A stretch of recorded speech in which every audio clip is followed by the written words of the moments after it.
Today's movie of somewhat questionable mention is 2003's Final Destination 2. For those familiar with the franchise, Final Destination 2 takes place exactly 1 year after the events of the first film. Carefree high schooler Kimberly is preparing to go on spring break vacation with several of her friends. However, moments before the group leave, Kimberly has a horrific vision of a car crash that kills them all. Following in the same vein as the first Final Destination, Kimberly does everything in her power to save as many lives as possible. However, it's not long before the survivors start dying in mysterious ways, proving that death has a design for us all. Now, let's start talking about the stars of Final Destination 2 by taking a look at those who have returned.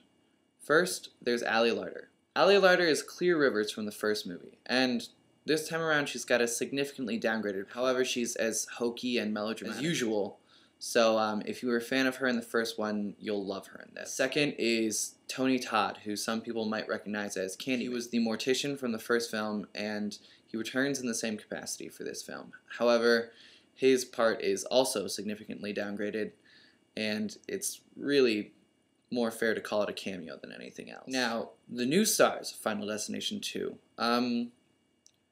There were really none to speak of. Kimberly is played by AJ Cook, who some people might recognize from Criminal Minds. If you're a fan of her on Criminal Minds, you might want to do yourself a favor and not look at how terrible she is in this.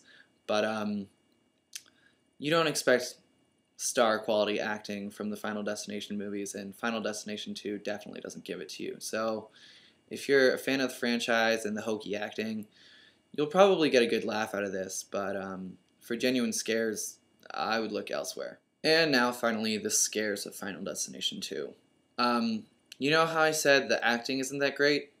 Well, when acting is the first thing to go, usually the scares are second to follow. Final Destination 2 doesn't really have anything that grabs me for frightening reasons. That being said, I wouldn't entirely discount Final Destination 2.